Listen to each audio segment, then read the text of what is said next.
بسم اللہ الرحمن الرحیم۔ میرے مولا نہج البلاغہ میں فرماتے ہیں ما لبس علیہ ولا لبست علیہ ولا لبس نفسی، آج تک میں نے اپنے آپ کو دھوکہ نہیں دیا اور کوئی پیدا نہیں ہوا جو علی کو دھوکہ دے سکتا۔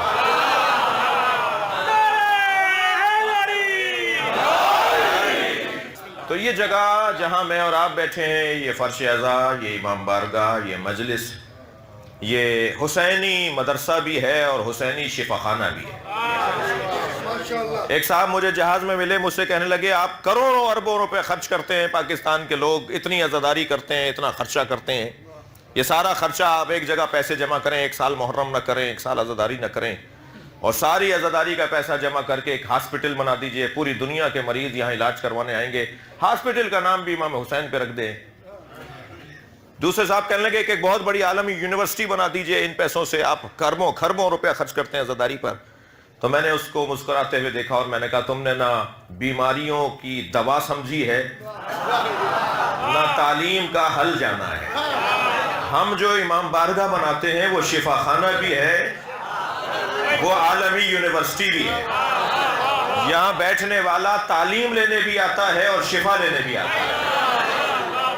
اس سے اچھا نظام تعلیم نہیں ہو سکتا کہ مجلس اعظم میں عالم دین بھی بیٹھا ہو، ڈاکٹر بھی بیٹھا ہو، انجینئر بھی بیٹھا ہو، وکیل بھی بیٹھا ہو، قانون دان بھی بیٹھا ہو، چھوٹا سا بچہ بھی بیٹھا ہو، ککڑی بیچنے والا بھی بیٹھا ہو، ٹماٹر کا ٹھیلا چھوڑ کر آ کر بیٹھنے والا ہو۔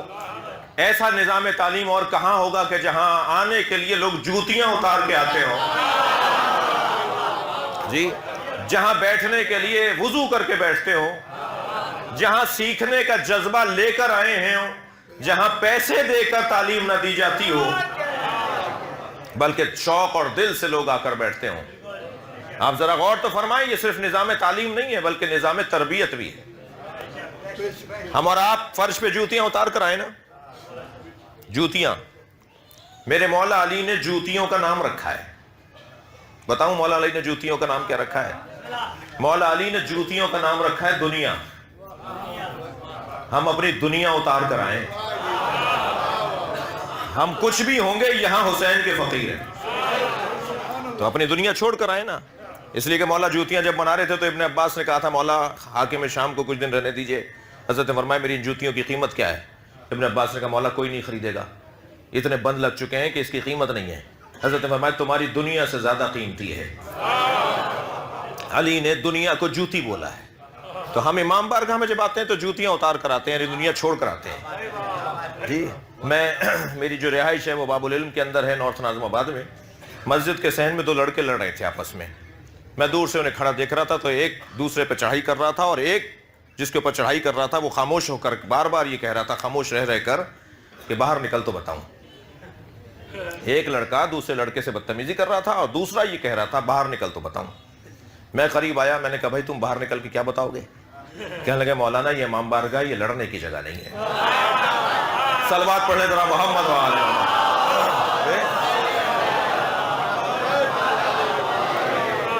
تو یہ فکر، یہ سوچ کہ امام بارگاہ لڑنے کی جگہ نہیں ہے، دنیا ہم اتار کر آئیں، دنیا ہم چھوڑ کر آئیں، ہم اپنی ذات کی نفی کر کے فرش عزا پر بیٹھیں، تو اس سے بہتر کوئی نظام تعلیم ہوگا؟ اس سے اچھا کوئی نظام تربیت ہوگا؟ یہ تو نظام تعلیم و تربیت ہے فرش عزا امام حسین کا۔ نظام شفا جاننا ہے، یہاں کتنی شفا ملتی ہے اور کیسی شفا ملتی ہے؟ دنیا کی کون سی بیماری ہے جس کی شفا حسین کے تبرک میں نہ ہو؟ بھائی اتنی سی ٹیبلٹ میرے سر کا درد دور کر دیتی ہے، حسین کی نیاز اثر نہیں کرے گی؟ خدا کے لیے اپنے رویوں کو تبدیل کیجئے، نیاز خود بنائی اور خود کھا لی، یہ کون سا کارنامہ ہے؟ کارنامہ تو یہ ہے کہ انہیں کھلاؤ جو کھا نہیں رہے۔ آپ کے پڑوس میں، آپ کے دوستوں میں جو نیاز نہیں کھاتے نا، ان تک بھی نیاز پہنچانی ہے۔ اگر ایک دفعہ لوٹا دی نا اس نے تو پریشان نہ ہوئیے گا، دوبارہ بھیجیے گا۔ دوسری دفعہ لوٹا دے پھر آپ ناراض نہ ہو اسے، پھر تیسری دفعہ بھیجیے، اس لیے کہ یہ مسئلہ آپ کا اور اس کا نہیں ہے، اس کا اور حسین کا ہے۔ آپ اور میں تو نوکر ہیں نا۔ صلوات پڑھ لیں محمد و آل محمد۔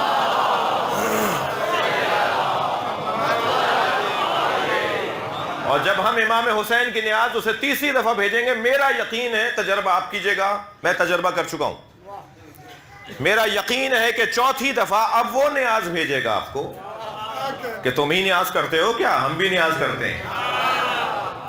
یقین جانیے ان تمام اصول اور قاعدے قوانین جو ہمارے بڑوں نے ہمیں بنا کر دیے ہیں، اس میں حکمت ہے، دانائی ہے، اس میں انتہائی سمجھداری ہے۔ عزیزان گرامی، یہ جگہ اینک بدلنے کی جگہ ہے، دید تبدیل کرنے کی جگہ ہے۔ مجھے اپنے رویے تبدیل کرنے ہیں، مجھے اپنے طریقے تبدیل کرنے ہیں، اور جو طریقے صحیح ہیں ان پہ قائم رہنا ہے۔ عزاداری کو سنتی انداز سے، رسم و رواج کے انداز سے چلانا ہے۔ توجہ ہے؟ عزاداری میں جو ہمارے بڑوں نے ہمیں عزاداری دی ہے اسے لے کے چلنا ہے، اور الحمدللہ اسی طرح سے آپ چل رہے ہیں بہت اچھے انداز سے۔ اب تو نتیجہ لینے کا دور ہے، یہ صدی ویسے ہی تشیع کی صدی ہے، یہ صدی ویسے ہی کامیابی کی صدی ہے۔ دنیا میں جتنے بھی سپر پاور شمار کیے جاتے ہیں نا، ان کے برابر میں شیعت بیٹھی ہے۔ یعنی آج پوچھا جاتا ہے کہ فلاں ملک کیا چاہتا ہے، فلاں ملک کیا کہتا ہے، تو کہا جاتا ہے شیعہ کیا بولتا ہے۔ یہ جو آپ نے مسلسل جنازے اٹھائے، یہ جو مسلسل آپ نے ٹارگٹ کلنگ کا شکار ہو کر زندگی گزاری، آپ نے اپنے بدنوں کو تو قربان کیا مگر علم کو گرنے نہیں دیا۔ یہ کوئی کم کارنامہ نہیں ہے، یہ کوئی معمولی بات نہیں ہے۔ میں بہت عرصے بعد آپ کی خدمت میں حاضر ہوا ہوں، لہٰذا مجھے کچھ تمیری بیان میں ایسا کچھ کہنے دیجیے۔ بڑی قربانیاں دی ہیں، بڑے ہم نے سخت مراحل کو گزارا ہے، اور آج نتیجہ لینے کا وقت ہے، اور مسلسل ہم نتائج کی طرف جا رہے ہیں۔ یہ جو کل رات کو بھی سانحہ پیش آیا، یہ دشمن کی ناکامی کا منہ بولتا ثبوت ہے۔ دشمن ناکام ہوا ہے، جی دشمن ناکام ہوا ہے، پینٹاگون نے مان لیا ہے کہ ہم نے کیا یہ، جی۔ اور یاد رہے کہ ہمارا جب آج کا مالک اشتر ایسا ہے تو پھر علی کا مالک اشتر کیسا ہے؟ صلوات پڑھیں گے محمد و آل محمد۔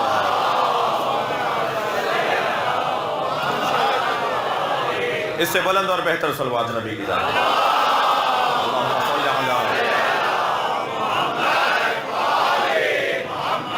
تو عزیزوں، میں بحث یہ کر رہا تھا، بات یہ کر رہا تھا کہ سورہ بہت چھوٹا ہے، سب سے چھوٹا اور مختصر سورہ کوثر، جو سب سے چھوٹا سورہ ہے وہ قرآن کی حفاظت کا سب سے بڑا سامان ہے۔ قرآن کی حفاظت جس کی مرہون منت ہے اسے کوثر کہا جاتا ہے۔ اللہ کے کام بھی بڑے نرالے ہیں، بندوں کے کاموں میں اللہ کے کاموں میں بڑا فرق ہے۔ بندوں کے کام کبھی باکمال نہیں ہوتے، اللہ کا کام کبھی ناقص نہیں رہتا۔ بندوں کے کام کبھی پورے نہیں ہوتے، اللہ کا کام کبھی ناتمام اور ختم نہیں ہوتا۔ خانہ کعبہ کو گرانے کے لیے تھکے تو نہیں ہیں؟ خانہ کعبہ کو گرانے کے لیے ہاتھیوں کا لشکر آیا تھا نا۔ اگر اللہ نے ہاتھیوں کے مقابل میں ہاتھی بھیج دیے ہوتے تو ہاتھیوں کی طاقت کو تسلیم کر لیا ہوتا نا۔ اللہ نے ہاتھیوں کو مارنے کے لیے ہاتھی نہیں بھیجے، ابابیل، نحیف و ناتوان پرندہ جو میری اور آپ کی مٹھی میں آ جائے۔ دشمن کا سب سے بڑا جواب یہ ہے کہ اسے اگنور کریں، نظر انداز کریں، اس کو نظر انداز کر کے ذلیل کریں۔ دشمن کو تسلیم کرنا پہلی شکست ہے، دشمن کو نظر انداز کرنا پہلی کامیابی ہے۔ توجہ ہے؟ اگر اللہ، پاکستان میں ہمارا کوئی دشمن نہیں ہے بھائی، میں اپنے ان بچوں سے کہہ رہا ہوں جو تعداد میں بہت بیٹھے ہوئے مجلس میں، جنہوں نے پاکستان کی دیواریں کالی کی نا تکفیری نعروں سے، کافر کے نعروں سے، وہ ہمارے دشمن نہیں ہیں۔ ہم سے دشمنی کرنے کے لیے قابلیت چاہیے جو ان میں نہیں ہے۔ جی، ہم سے دشمنی کرنے کے لیے صلاحیت چاہیے جو ان میں نہیں ہے۔ مولا علی کے سامنے جنگ صفین میں ایک شخص آ گیا، علی کی تلوار کو دیکھ کر کپڑے اتارنے لگا۔ مولا نے منہ موڑ کر فرمایا یہ اس قابل نہیں ہے جو علی اس پہ تلوار چلائے۔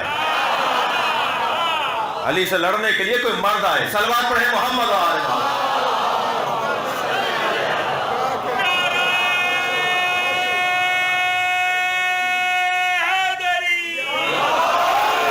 پاکستان میں ہمارا کوئی دشمن نہیں ہے بھائی، یہ جن لوگوں نے یہ باتیں کی، یہ نعرے لگائی، ہمارے ان کی حیثیت نہیں ہے کہ ہماری دشمنی کا عنوان پائیں۔ ہم پر تو اگر کوئی غور کر لے تو ڈبل پی ایچ ڈی ہو جائے۔ ہمارے تو یہ رسم و رواج پر یہ غور، اس ممبر پر ہی اگر کوئی مقالہ لکھے تو پی ایچ ڈی ہولڈر ہو جائے وہ۔ یہ علم ایسے ہی کیوں سجا ہوا ہے، یہ تابوت ایسے ہی کیوں بنتے ہیں، یہ ذریعہ ایسے کیوں بنتی ہیں، یہ پنجے کے ڈیزائن، جی ہمارے امام بارگاہوں کے ڈیزائن، انداز، طریقے، جی ابھی یہاں پر بھی میرے بھائی پڑھ رہے تھے، یہ بیٹھنے کا انداز، یہ مرثیے کا انداز، یہ نوحے کا انداز۔ خود پاکستان میں 1000 سے زیادہ، 1000 سے زیادہ ماتم کے طریقے ہیں جی، پوری دنیا میں ہزاروں طریقے ہیں ماتم کرنے کے۔ تم ابھی ماتم پر ہی غور کرو گے تمہاری زندگی ختم ہو جائے گی۔ ہمارا انداز، ہمارے طریقے، ہمیں جس انداز سے اہل بیت نے مصروف کیا ہے، جس انداز سے اہل بیت نے اپنی تحریک کا حصہ ہمیں بنایا ہے، اس پر اگر کوئی غور کر لے تو وہ ماہر جو ہے وہ سماجیات ہو جائے۔ عزیزان گرامی، دشمن نہ مانیے کسی کو اپنا، کوئی ہمارا دشمن نہیں ہے، بے وقوف دشمن، اس پہ بھی کوئی خوشی کی بات نہیں ہے۔ دشمن کو ہوشیار ہونا چاہیے۔ ہمارا دشمن پاکستان میں بے وقوف، اور اس کی بے وقوفی کی دلیل دوں آپ کو، وہ ہمیں مار کر مضطرب ہے، ہم مر کے مطمئن ہیں۔ اس سے بڑھ کر دشمن کی بے وقوفی ہوگی؟ دشمن کی بے وقوفی کی ایک اور دلیل دوں، وہ ہمارے بدن کو مارتا ہے، ہم اس کے نظریے کو مارتے ہیں۔ بدن کو تو مرنا ہے، بدن تو بہرحال مرے گا، کون سی چیز ہے جو زندہ رہے گی؟ وہ ہے نظریہ، اور تشیع کا نظریہ مسلسل پھیلتا جا رہا ہے۔ یہ صدی تشیع کی صدی ہے۔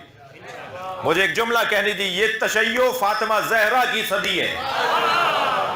اور محمد وآل محمد صلوات۔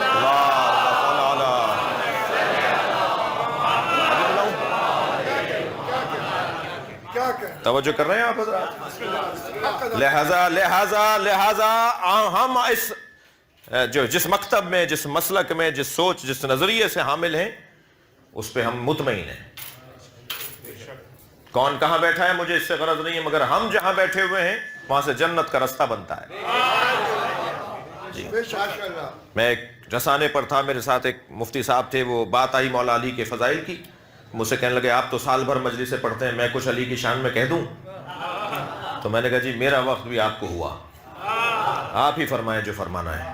تو انہوں نے بڑے اچھے اچھے جملے ارشاد فرمائے، ان میں سے ایک جملہ انہوں نے فرمایا، دیوبندی عالم تھے، انہوں نے فرمایا خبردار اہل بیت کے برابر میں لا کے کسی کو نہ بٹھانا۔